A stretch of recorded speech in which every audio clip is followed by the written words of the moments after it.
Good morning and welcome to the Morning Charge, a presentation by Reyactive LLC. I'm your host, Chris Kerr, and this morning we actually have a pretty interesting little swath of information and some neat tools for you. We're starting off with a news service that I stumbled upon and I think you'll find interesting.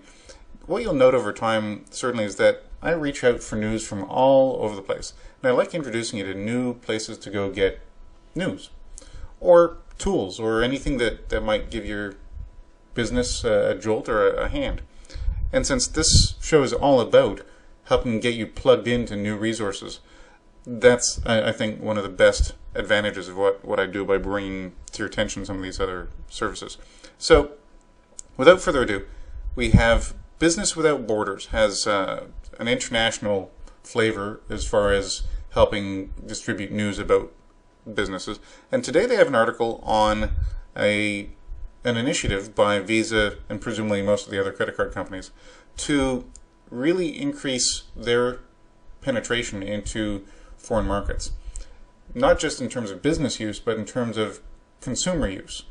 And the argument is that for the most part those countries have largely used cash as their primary medium. Now, as consumers in those countries have kind of increased the size of their middle class, we're talking about countries like Brazil, China, Russia, India, etc.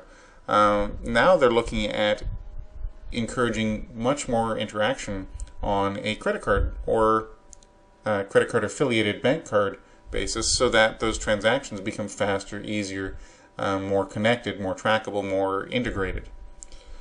And from a company point of view, this is awesome in many respects. Where I think it's interesting to discuss it is from the point of view of debt and consumer debt. And in the US, in the last few years in particular, especially with the downturn in the economy, a lot of people are doing their level best to get out of debt, and they're following the advice of a number of people like Dave Ramsey and a number of others. I don't mean to signal Dave out, but the common refrain by a lot of those experts, financial experts, and Dave is a very credible one, is that you want to get completely out of debt as much as you can. Just get rid of debt as a consumer. Do everything as best as possible based on the cash you actually have. And one of the tools that they often recommend is that you pay for things in cash, because that way you can physically feel and see the transaction transpire. Whereas using a piece of plastic, it's an open-ended hole. You never know when you run out of money until you run out of money. That's a reasonably significant logic for using a cash-based method. So if you think about it from that context, is it a case where now the US in particular and certain other countries, we've reached the peak of where we're going to go with this credit card basis, and now we're kind of passing that consumer debt opportunity to other countries? I don't mean it from the point of view of a deliberate, intentional way of indebting the rest of the world, but I think culturally we moved in that direction, and now we're moving back as other countries are ramping up. It's a double-edged sword. It certainly helps economies move transactions better. That grows the economy more, and there's a lot of positives that go with it. But at the same time, there's a fiscal responsibility that needs to be stressed as well, and it's a tight balancing act. So that's an article worth looking at, and it's an economics question worth looking at, because it affects all of our businesses, one way or another. Next, I want to share a tool with you that I think is kind of cool along the same sort of lines. Google has managed to coordinate a variety of free public data. And an example I have here happens to be unemployment rates in the US. And what I've done is I've selected 3 states in particular to do a comparison of.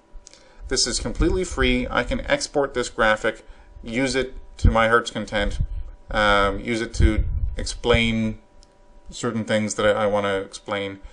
I can change it from descending order, I believe, or maybe I can't change from descending, but at least I can go take a look at it in other formats. I can make it a line chart. I can make it a map chart. So as a map chart, it looks something like this. you'd think.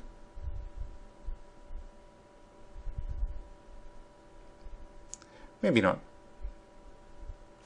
How about a bubble chart? There you go. That's a very interesting presentation of it. So you can see, based on the size of the circle, that's the status of the unemployment rate in the U.S. for each individual state. So North Dakota has by far the lowest unemployment rate in the country, sitting at about 3%. The largest unemployment rate is Puerto Rico. And that's something we don't tend to get a lot of conversation about in the news either. So that's a really interesting way of presenting data. And since this data is free, that's a great graph that I can now copy, paste, and use for promoting an article or some of my social media content. So for those of you who use any of this kind of information to, well, in any capacity, there are too many different ways of doing it. If you go back to google.com/public data,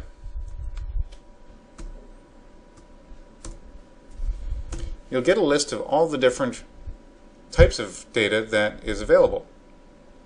So they have a variety of different, they have 76 different data providers, including Eurostat, the Census Bureau, the Bureau of Labor Statistics, World Resources Institute, Energy Information Administration, a couple of United Nations organizations submit information and data to this as well. All of these are data sets that you can use to create charts that will help you communicate whatever your message is. And it's free, so it's good information. That's google.com/public data. Next, we're back to news, and again with Business Without Borders. They interviewed a wonderful seeming professor in Florida who talked about a new business decade. And certainly in the last few years, there's been a big push towards companies getting involved in the BRIC economies. That's Brazil, Russia, India, China. Because these countries are growing so rapidly in their economies, as you just saw in the public data, for example, of China. Unfortunately, it just disappeared. But the economy of Brazil is now estimated to be the 7th largest economy in the world. That's a big change from the 1980s, where their inflation was so high, people were literally paying for things with wheelbarrows full of money. Their money was worthless. That's a massive change in that economy. So businesses have been in a frenzied race to go engage in Brazil, Russia, India, and China in one way or another. This professor says, you know, that decade of the BRIC economies, they're all slowing down, as the rest of the world is slowing down, because they just have done their growth spurt. The next decade, though, is going to be a different group of countries. And he thinks that it's going to be this group: Colombia, Indonesia, Vietnam, Egypt, Turkey, and South Africa. And he makes a lot of good arguments as to why that might be. So, for example, if you take a look at South Africa as an example, most of these countries have a similar sort of a base, where they have a young executive middle class group that has really a large proportion of the population. It's now moving into that stage. So this is the group that's actually actively growing their businesses, growing their economy, growing their professional expertise, and really making a change in their countries. The size of that body per country in that list is much bigger than normal. So they are poised to make big changes and big growths in their economies based on the size of their middle class growth.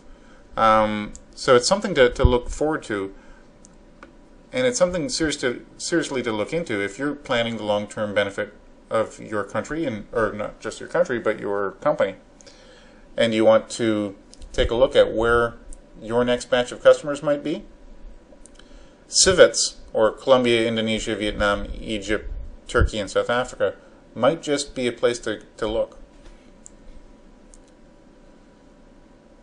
Our last tool of the day, also by Google, is something basically called Google Charts. And if you go to developers.google.com/chart, you have access to their chart tools, and it's completely free. Not only can you create charts like the infographics that we saw before, but you can also create new charts based on your own data, and you can display live data on your website based on that. This has examples and tools. It has the ability to show you how to include the code on your website. It'll help basically write the code for all intents and purposes. It's a very interesting tool, well worth looking into, and certainly having your web and marketing people look into it. So that's the last tool of the day, developers.google.com/chart. And now a little piece of wonderful news from Reyactive. I recorded a new video for Reyactive last night called SMMD, or Social Media Mass Distribution, and it's really just a brief overview of what social media mass distribution is and why you care. Just take a quick look at it. You can go to youtube.com and look up Social Media Mass Distribution Reyactive, or look up the Reyactive channel. You'll find it there. And give us some feedback. What do you think? Is this a tool that you could use to grow your business? So that's the morning charge for Thursday, July 26th, 2012. Wow, am I having a weird moment this morning? Yeah, Thursday, July 26th, 2012. This is the morning charge. I'm Chris Kerr, and thanks so much for watching.